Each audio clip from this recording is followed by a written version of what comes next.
Apocalipse 12, versículos 1 a 6, diz assim a palavra do Senhor. Apareceu no céu um sinal extraordinário, uma mulher vestida do sol, com a lua debaixo dos seus pés, e uma coroa de 12 estrelas sobre a cabeça. Ela estava grávida e gritava de dor, pois estava para dar à luz. Então apareceu no céu outro sinal, um enorme dragão vermelho, com 7 cabeças e 10 chifres, tendo sobre as cabeças 7 coroas. Sua cauda arrastou consigo 1/3 das estrelas do céu, lançando-as na terra. O dragão pôs-se diante da mulher que estava para dar à luz, para devorar o seu filho no momento em que nascesse. Ela deu à luz um filho, um homem, que governará todas as nações com cetro de ferro. Seu filho foi arrebatado para junto de Deus e de seu trono. A mulher fugiu para o deserto, para um lugar que lhe havia sido preparado por Deus, para que ali a sustentasse durante 1260 dias. Oremos. Pai amado e bendito, te agradecemos por cada oração, Deus, pois é um privilégio podermos entoar louvores a Ti com liberdade, como fazemos aqui nessa manhã.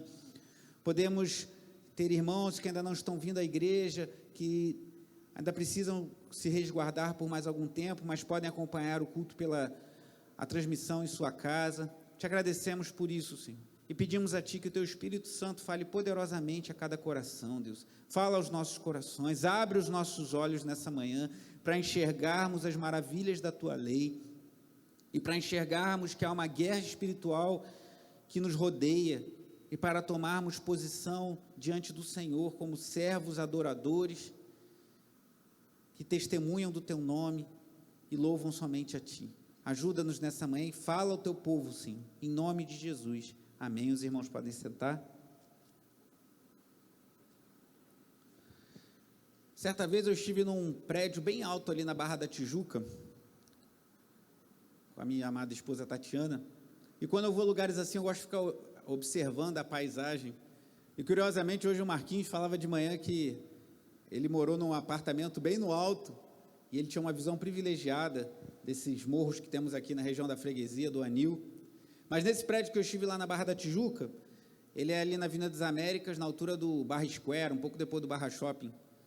Você tem uma visão impressionante, que você vê a boa parte da Barra, ali vê bem o Barra Shopping, a Cidade das Artes, vê ali esse shopping Barra Square, depois você olha mais um pouquinho, você olha lá um pouco para o lado do Jardim Oceânico, aí você vê, porque é bem alto, você vê a Lagoa de Jacaré, ali da Barra da Tijuca, e do outro lado você vê o Anil, aqui esses prédios que tem aqui indo para o Jardim Clarice, você vê o Rio das Pedras, e um pouquinho mais à direita assim, você vê a Muzema.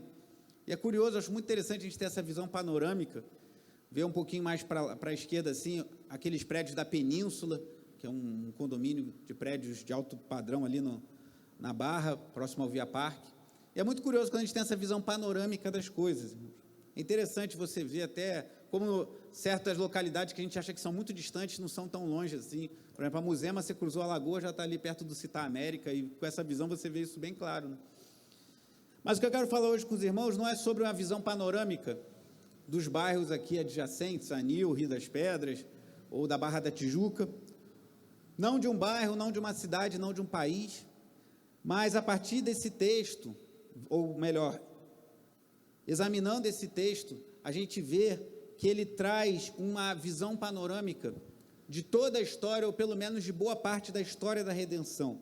O que faremos essa manhã com a graça de Deus, eu peço ao Espírito Santo que fale aos nossos corações nisso, é uma visão panorâmica de uma guerra espiritual que é travada nos céus, e que muitas vezes a gente não se dá conta disso, mas o capítulo 12 de Apocalipse faz em nós um efeito semelhante ao que aconteceu comigo quando eu subi nesse prédio lá no alto, lá na Barra da Tijuca, lá num andar bem alto, e tive uma visão panorâmica dos bairros aqui da Barra e Jacarepaguá, e esse texto nos dá uma visão panorâmica de toda a história, ou pelo menos de boa parte dela.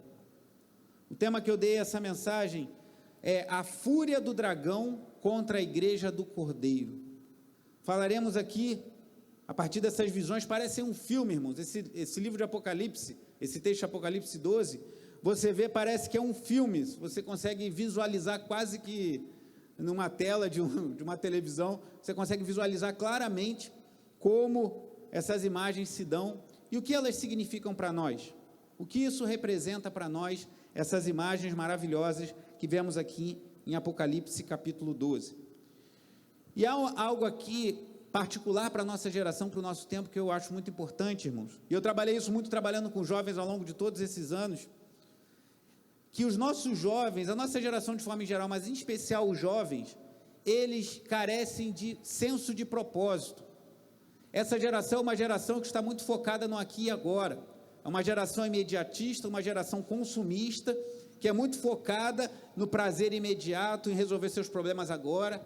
Não é à toa que muitas igrejas que trazem esse jargão, resolva seus problemas, pare de sofrer, acabam angariando adeptos, nem sempre convertidos, mas muitos adeptos, porque as pessoas hoje em dia querem resolver seus problemas e rápido. Essa geração perdeu o senso de propósito, ou de que alguns chamam de metanarrativa, de que há algo muito maior acontecendo no qual nós estamos inseridos, envolvidos. E o Apocalipse capítulo 12 nos deixa isso muito claro. E eu dividi esse texto, depois eu vi que o reverendo Hernando Dias Lopes fez uma divisão semelhante, em 3 cenas, entendendo que esse capítulo parece um filme, parece algo extraordinário passando diante dos nossos olhos. Nós vamos ver 3 cenas. A primeira cena, a fúria do dragão contra o menino, que é o próprio Messias de Deus. A segunda cena, a fúria do dragão contra os anjos de Deus. E a terceira cena, a fúria do dragão contra a igreja de Deus. Então essas 3 cenas mostram a fúria de um dragão enorme, poderoso, que nós já vimos aqui no início. Então a primeira cena, versículos 1 a 6, que nós lemos agora na abertura, João fala logo no início que apareceu no céu um sinal. O que é um sinal? Eu falei muito isso ano passado, quando vimos os 7 sinais, os milagres de Jesus no Evangelho de João, que o sinal é como se fosse uma placa de trânsito, ele aponta para alguma coisa. Então esse sinal que João estava vendo, apontava para algo. Ele viu uma mulher vestida do sol, com a lua debaixo dos pés e uma coroa de 12 cabeças, de 12 estrelas sobre a cabeça. O que significa isso, irmãos? Que imagem meio diferente, né? Uma mulher grávida, vestida com sol, ou seja, com algo esplendoroso, com a lua debaixo dos seus pés e uma coroa de estrelas sobre a cabeça. Vá comigo lá em Gênesis capítulo 37. Gênesis 37.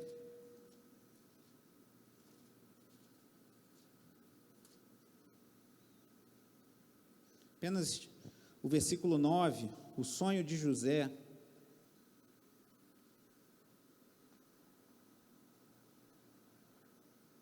Gênesis 37, versículo 9, diz assim: depois, falando de José, teve outro sonho e contou aos seus irmãos.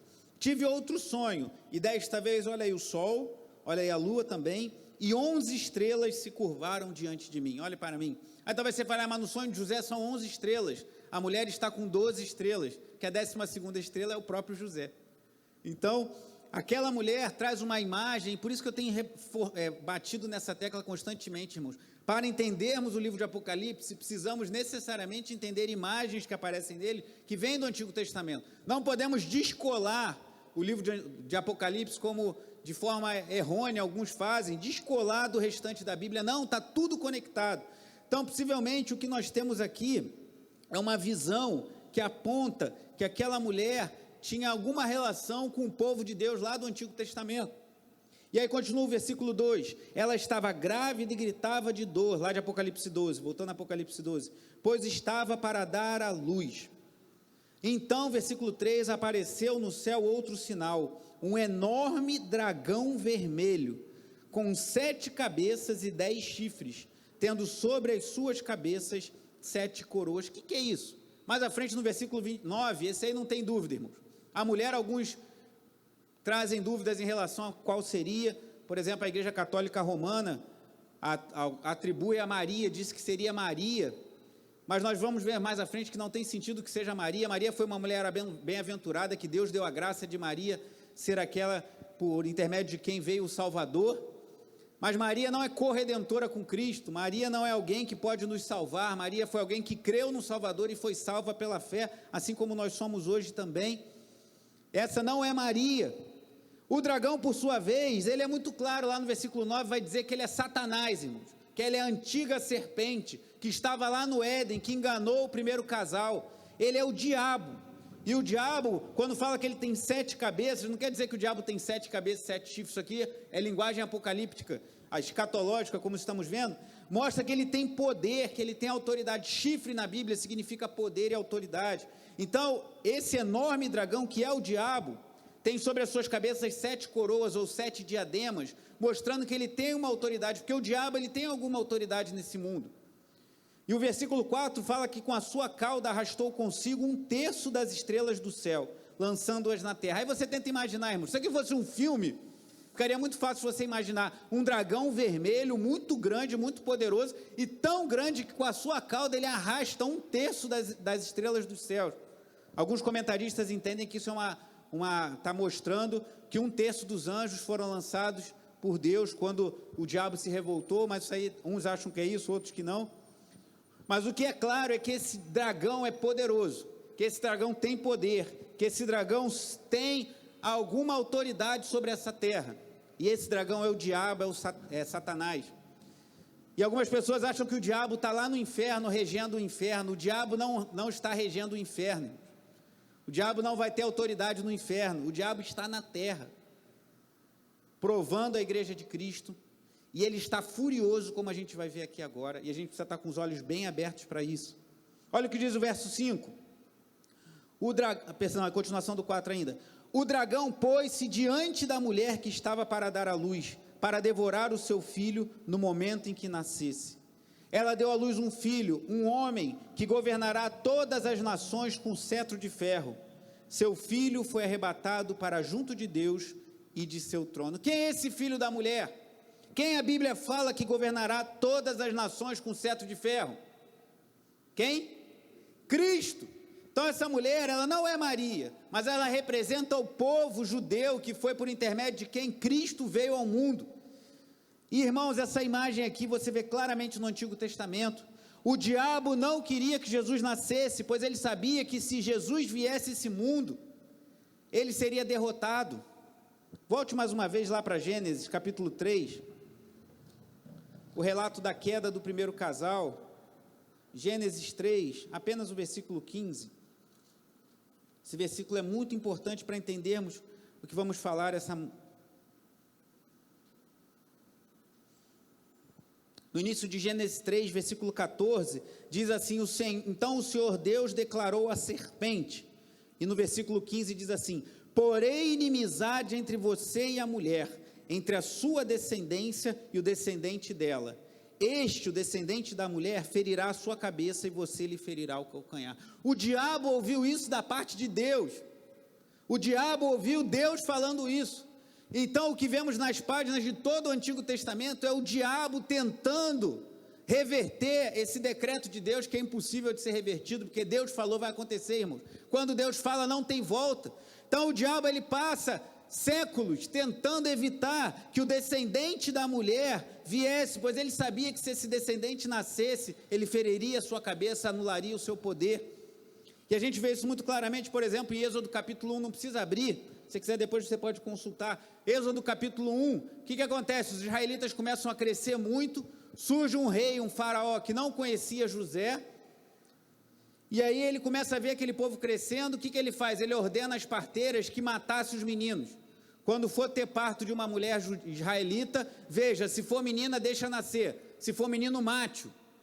E se isso acontecesse, irmãos, o que ia acontecer? Aquele povo ia acabar, porque não iam ter mais homens, iam nascer mulheres, as mulheres iam crescer, não iam ter mais homens, e as mulheres iam acabar tendo que se relacionar com egípcios, e o povo de Israel ia se diluir.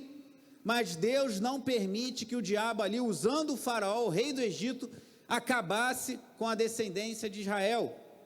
Aí mais à frente, segundo Reis capítulo 11, uma rainha terrível, chamada Atalia, ordena o extermínio de todos os descendentes de Davi. Deus já esclarece que o Messias viria da tribo de Judá e da família de Davi, e aí ela manda exterminar todo mundo e começa a exterminar, mas uma mulher vai e esconde Joás, descendente de Davi, que depois vem a ser rei, e a semente da mulher, que não foi exterminada lá no Êxodo, por ordem de Faraó, ela continuou por muitos anos, chegou a Davi, chegou a Salomão, agora a semente da mulher lá em 2 Reis capítulo 11, eles tentam eliminar, mas não conseguem, porque o diabo está querendo evitar que o Messias venha ao mundo. E quando chega no livro de Esther, um dos livros mais fantásticos, um parêntese aqui, conversava até com o Nelson um pouquinho no início do culto, quem gosta de política, leia Esther. Só deixa essa dica para você refletir, que é um livro excelente para a gente ver como Deus age nos impérios desse mundo, para a glória do seu nome, para a proteção do seu povo. O livro de Esther é excelente, é maravilhoso, mas o que acontece ali? Um homem mau chamado Amã tenta articular para que todos os judeus fossem exterminados, e Deus faz uma situação, embora o nome de Deus não seja mencionado no livro de Esther, para que Esther fosse um instrumento do Senhor, para que o povo judeu fosse preservado, e mais uma vez, o diabo tenta e não consegue. E uma última referência bíblica já no Novo Testamento, quando Herodes sabe, pelos magos que vêm do Oriente, que a Bíblia não fala que são reis magos, fala só que são magos, que nasceria o Messias ali em Belém de Judá, e manda eles voltarem para dizer a ele, eles não voltam, e aí Herodes manda que todas as crianças de até 2 anos fossem exterminadas em Belém de Judá e nos seus arredores, tentando eliminar o Messias, mas Deus dá um sonho, e eles saem e vão para o Egito. Por quê? Porque Deus mais uma vez está preservando, e o diabo mais uma vez estava, como na visão lá de Apocalipse, na frente da mulher que estava dando à luz o filho, ou seja, querendo devorar o Messias, porque ele sabia, se Jesus Cristo viesse a esse mundo, esmagaria a sua cabeça. Voltando lá para Apocalipse 12, então que nós vemos a primeira cena desse capítulo extraordinário das Escrituras, é a fúria do dragão contra o Messias, a fúria do dragão contra o menino. Lá em Isaías 9 fala, um menino nos nasceu. Então ele não queria que esse menino nascesse, ele fez de tudo para impedir, mas o que Apocalipse nos mostra, Apocalipse 12 vai nos mostrar 3 vezes, é que o grande dragão, a antiga serpente, o diabo, Satanás, ele tenta contra os propósitos de Deus, mas ele é sempre derrotado. Por 3 vezes o diabo se levanta contra os desígnios de Deus, contra o povo de Deus, e por 3 vezes o diabo é derrotado, como nós vamos ver aqui. E o versículo 6 diz assim lá de Apocalipse 12, peraí que eu estou no 11, a mulher fugiu para o deserto, para um lugar que lhe havia sido preparado por Deus, para que ali a sustentassem durante 1260 dias. Como eu falei quando nós vimos Apocalipse capítulo 11, 1260 dias, se você fizer a conta, você vai ver que é a mesma coisa que 3 anos e meio, que é a mesma coisa que 42 meses, que é a mesma coisa que 1 tempo, 2 tempos e metade de 1 tempo, quando aparece em livros como Daniel, porque 1 tempo, 1 ano, 2 tempos, 2 anos, 1 ano mais 2 anos, 3 anos, meio tempo, meio ano, 3 anos e meio, a metade de 7 anos que representam a perfeição. Os dispensacionalistas clássicos, que é a visão de Apocalipse mais popular hoje em dia, mas a mais frágil em termos de base bíblica, ela entende que 3 anos e meio se referem à parte da grande tribulação, que vai durar 7 anos literais. Essa é uma visão, mas eu creio que uma visão mais correta é a que tem, por exemplo, o reverendo Hernandes Dias Lopes e o reverendo Leandro Lima, que tem uns estudos. Leandro Lima fez a tese de doutorado dele sobre Apocalipse capítulo 12, ele estudou profundamente esse texto, e o reverendo Leandro Lima, assim como o Hernandes Dias Lopes, eles entendem que esses 3 anos e meio representam toda a era da igreja, representam desde a vinda de Cristo, a primeira vinda até a segunda vinda, e essa mulher, ela embora represente a igreja de Deus no Antigo Testamento, o povo de Israel por intermédio de quem veio o Messias, ela agora representa a igreja de Deus, a igreja de Deus que é levada para o deserto, para um lugar, olha o que lemos aqui no versículo 6, preparado por Deus. Irmãos, embora eu respeite que existem outras leituras, vou falar um pouquinho sobre isso numa aula que a gente vai ter um pouco à frente sobre escatologia, por que a Bíblia permite que a gente tenha posições diferentes, e na própria Bíblia isso está previsto em Romanos capítulo 14, versículo 5, o apóstolo Paulo fala, cada um tem a sua opinião bem definida em sua mente, ele está trabalhando ali de questões secundárias, se devemos guardar um dia ou não, celebrar certas festas ou não. Se você quiser saber mais sobre isso, leia depois Romanos capítulo 14.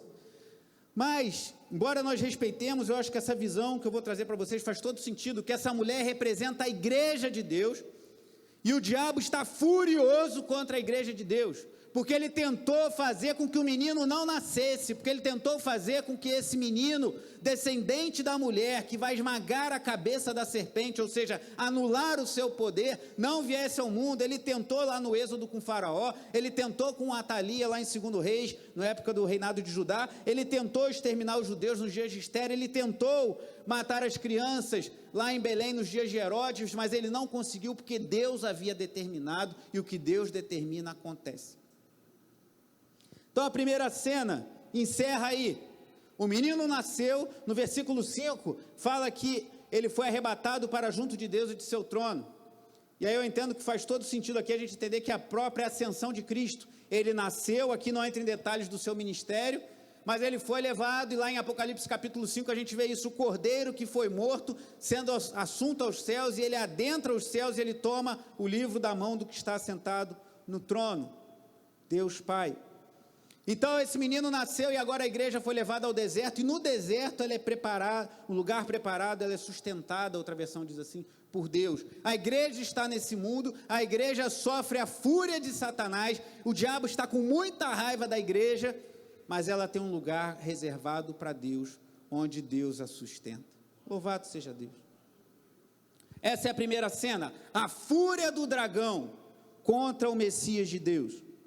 A segunda cena é a fúria do dragão contra os anjos de Deus, a partir do versículo 7 até o versículo 12, diz assim: houve então uma guerra nos céus, Miguel e seus anjos lutaram contra o dragão, e o dragão e os seus anjos revidaram, mas estes não foram suficientemente fortes, e assim perderam o seu lugar nos céus. O grande dragão foi lançado fora. Aí aqui esclarece, ele é a antiga serpente, chamado Diabo, ou Satanás, o acusador, que engana o mundo todo.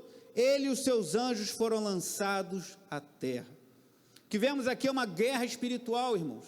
Alguns entendem que isso aconteceu lá no início, quando o diabo se rebelou contra Deus, mas eu vou na linha daqueles que entendem que isso foi na consumação da obra de Cristo, porque como você vê lá no livro de Jó, a Bíblia fala que o diabo se apresenta junto com os filhos de Deus diante de Deus, e ele se apresenta para acusar Jó, que essa é a função do diabo. O diabo ele quer acusar os filhos de Deus, e ele chega na presença de Deus, e Deus pergunta: de onde você vem?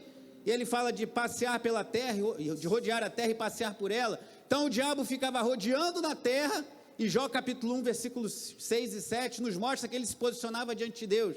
Um texto que preguei recentemente aqui, Zacarias capítulo 3, mostra o diabo do lado do sumo sacerdote Josué, que estava com vestes sujas, acusando o sumo sacerdote do povo de Deus. Então o diabo ele ia diante de Deus para acusar o povo. E o que alguns entendem, que eu concordo com essa visão, é que na obra de Cristo houve uma grande guerra nos céus, e o diabo, o acusador, foi expulso dos céus. Ele não tem mais acesso aos céus, acabou.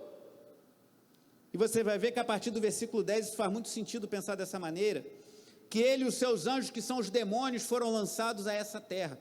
Versículo 10, então ouvi uma forte voz dos céus que dizia: agora veio a salvação, o poder e o reino do nosso Deus e a autoridade do seu Cristo, pois foi lançado fora o acusador dos nossos irmãos, que os acusa diante de Deus dia e noite. Quando veio o reino de Deus? Quando veio a autoridade do seu Cristo? Jesus fala lá em Mateus 28, 18, toda autoridade me foi dada nos céus e na terra, portanto ide, ou indo, façam discípulos. Quando veio isso? Com a obra de Cristo, com a sua vitória na cruz do Calvário, e a sua ressurreição. E o versículo 11, deixa isso muito claro, o versículo 11 diz assim, de Apocalipse 12, eles o venceram pelo quê? Pelo sangue do Cordeiro, e pela palavra do testemunho que deram, diante da morte não amaram a própria vida. E aqui é algo muito importante para a nossa geração, irmãos.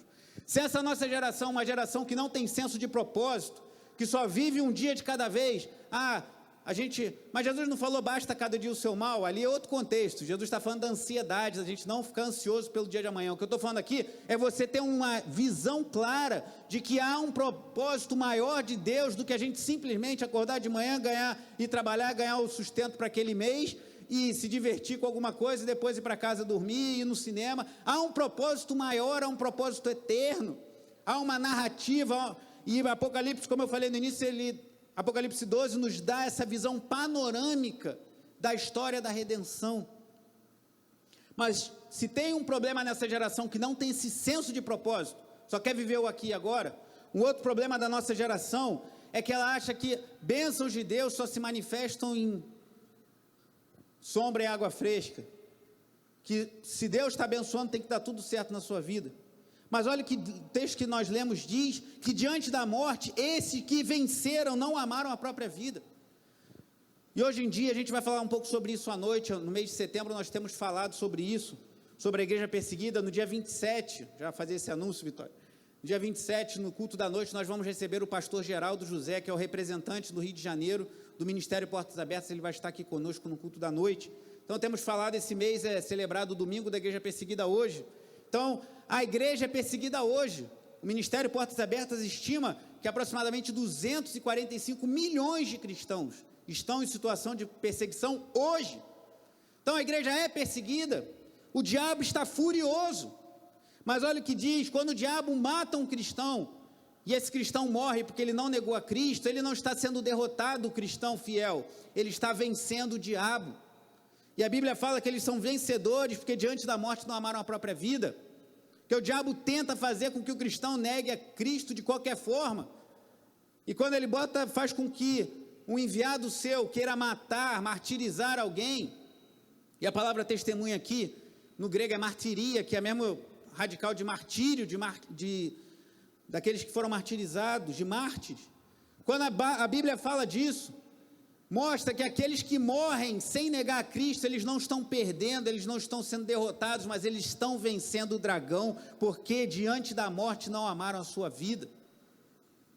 E a igreja hoje, irmão, o pessoal não tem dinheiro para ir no cinema, o cinema está fechado, a pessoa já fica triste: ah, meu Deus, o mundo acabou, está tendo pandemia, a gente não pode fazer algumas coisas que fazíamos antes da pandemia, a pessoa já fica triste, deprimida.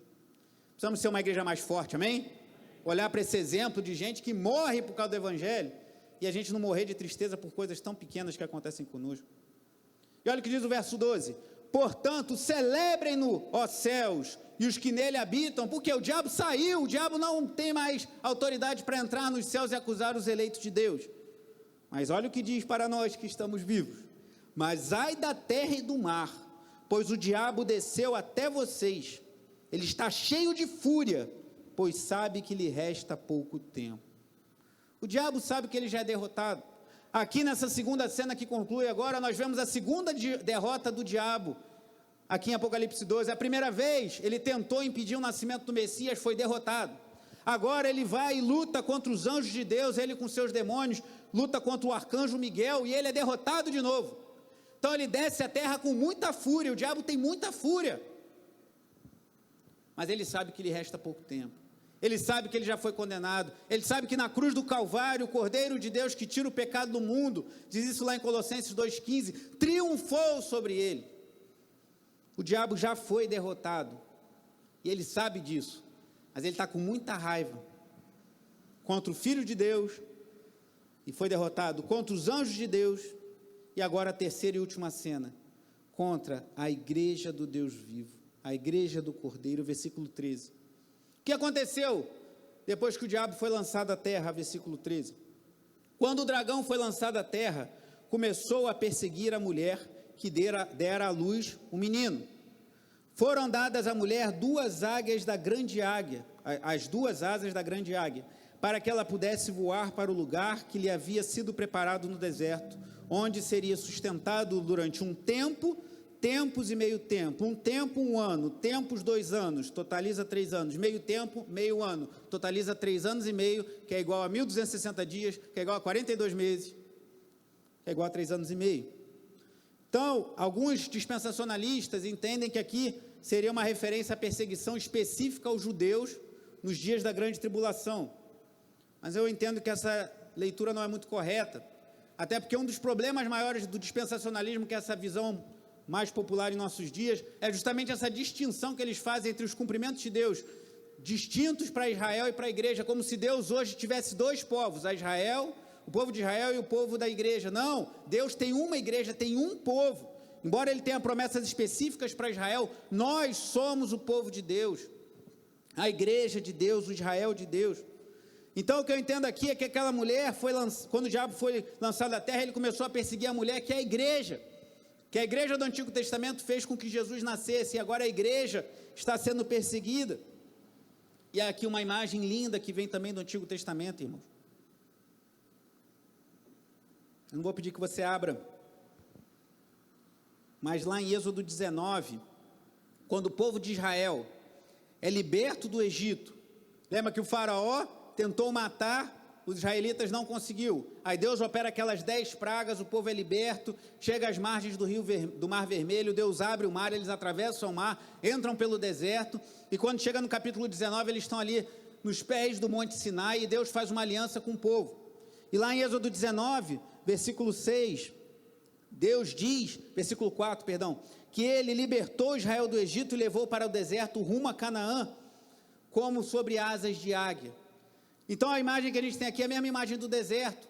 O povo de Deus foi lá no Egito, operou juízo contra Faraó, libertou o povo de Israel lá do Egito, trouxe caminho para o deserto para levar para Canaã. E hoje em dia Deus está fazendo a mesma coisa, Ele nos libertou do pecado, nos libertou do mundo, nos libertou da morte, por meio de Cristo Jesus, e Ele nos leva para o deserto, pois está conduzindo a sua igreja para a nova Canaã, a Canaã celestial. E essa tem que ser a nossa esperança, irmãos. Deus não perde o controle de nada, Ele está no controle, assim como Ele trouxe o povo de Israel lá do Egito, por meio do deserto, até Canaã, a terra prometida, Ele está hoje nos conduzindo como sua igreja, por meio do deserto desse mundo terrível, nos livrando da perseguição do diabo. Mas um dia estaremos na terra prometida, estaremos na nova Canaã, na Jerusalém celestial, um dia estaremos em novos céus e nova terra, gozando para sempre da presença do Senhor. E aí o versículo 15 mostra mais uma investida da serpente, do diabo, de Satanás. Então a serpente fez jorrar da sua boca água como um rio, para alcançar a mulher e arrastá-la com a correnteza. A terra, porém, ajudou a mulher, abrindo a boca e engolindo o rio que o dragão fizera jorrar da sua boca. O dragão irou-se contra a mulher e saiu para guerrear contra o restante da sua descendência, a igreja. E aí fica mais claro ainda agora no final do versículo 17, os que obedecem aos mandamentos de Deus e se mantêm fiéis ao testemunho de Jesus. Então o dragão se pôs em pé na areia do mar. Começando do final, esse último versículo possivelmente é uma ponte para o capítulo 13, em que vamos ver que o diabo, o dragão, ele faz tipo uma convocação, e aí vem uma besta que sai do mar, e ainda no capítulo 13 você vê a besta que sai da terra, possivelmente uma analogia ao anticristo e ao falso profeta. O diabo ficou com muita fúria e foi chamar os seus ajudantes, por assim dizer, para pelejar contra a igreja. Mas o que nós vemos aqui, irmãos, é que a ira do diabo, a fúria do dragão, é contra aqueles que obedecem aos mandamentos de Deus e se mantêm fiéis ao testemunho de Jesus. E esses somos nós, a igreja de Cristo. Então, se eu falei no início que a fúria do dragão era contra o Filho de Deus, e depois que a fúria do dragão se deu numa guerra contra os anjos de Deus, agora a fúria do dragão está sobre a igreja de Deus. E a gente precisa abrir os olhos para isso, irmãos. Nós não estamos de passeio nesse mundo. O diabo não está lá no inferno sentado num trono reinando. O reverendo Leandro Lima fala algo meio chocante assim, mas que é verdade. Quem governa o inferno é Jesus Cristo. Que isso? Sim. Não é o diabo não, gente. Só tem muita gente com medo do diabo e que vive uma vida sem temor a Deus. A gente tem que temor a Deus. Jesus falou para os seus discípulos, não tema aquele que pode matar o corpo, mas temam aquele que pode lançar corpo e alma no inferno. E esse é o nosso Deus. Então o diabo, ele foi lançado dessa terra. O diabo está nesse mundo e está aprontando as suas, com uma exceção. Ele não consegue, assim como Deus não permitiu que o diabo tirasse a vida de Jó, tem uma coisa que o diabo não consegue fazer, e ele não vai conseguir fazer, impedir a pregação e o avanço do evangelho de Jesus. Isso ele não vai conseguir fazer. O evangelho vai crescendo, o evangelho vai avançando, vidas vão sendo alcançadas, vidas vão sendo salvas, e o diabo fica com mais fúria. E quem é o objeto da ira do diabo? Quem é o objeto da fúria do dragão? Aqueles que obedecem aos mandamentos de Deus e se mantêm fiéis ao testemunho de Jesus. Você quer ser fiel a Deus? Você cantou o que cantamos essa manhã de todo o coração? Eu quero te adorar, Senhor, o Senhor é meu refúgio, fortaleza, socorro bem presente na angústia.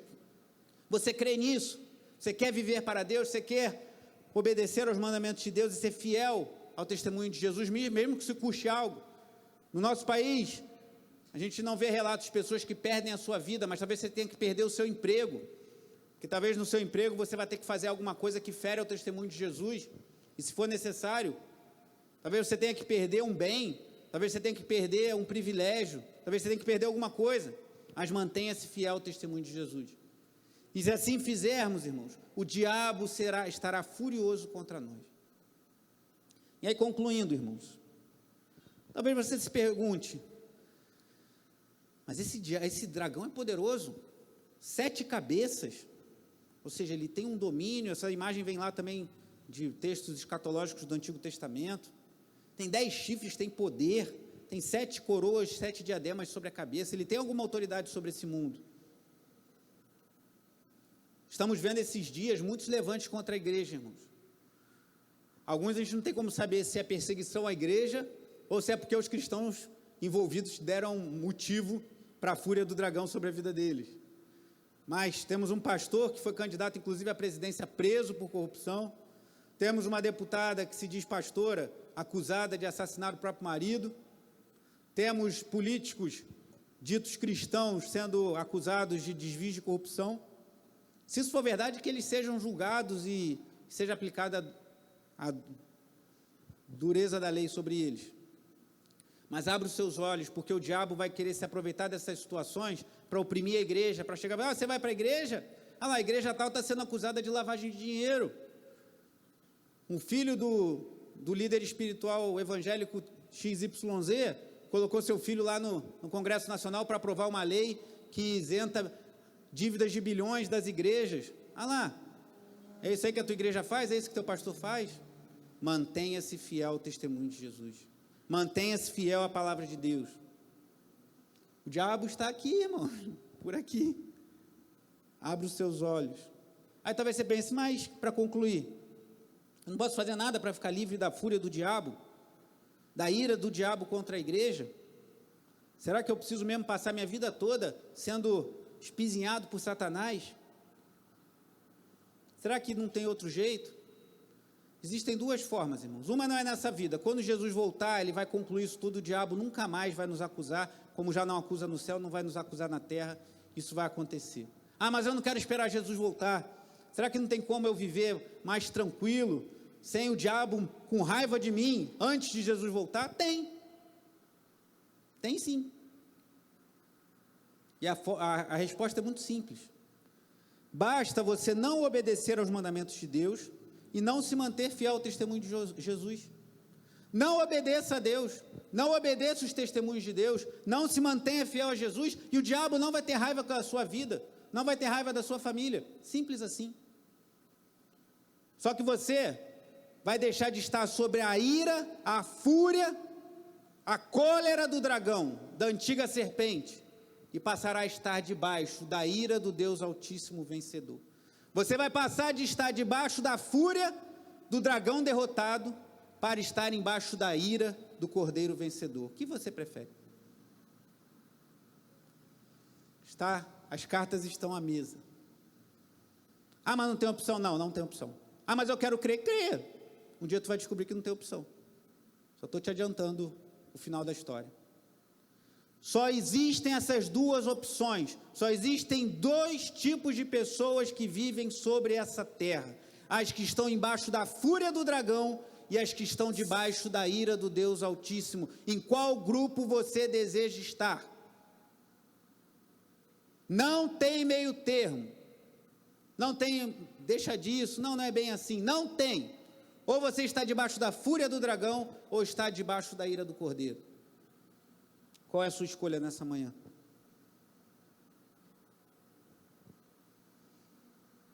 Debaixo da fúria do dragão derrotado ou da ira do Cordeiro vencedor? Só existem essas 2 alternativas. Que Deus nos dê graça, irmãos.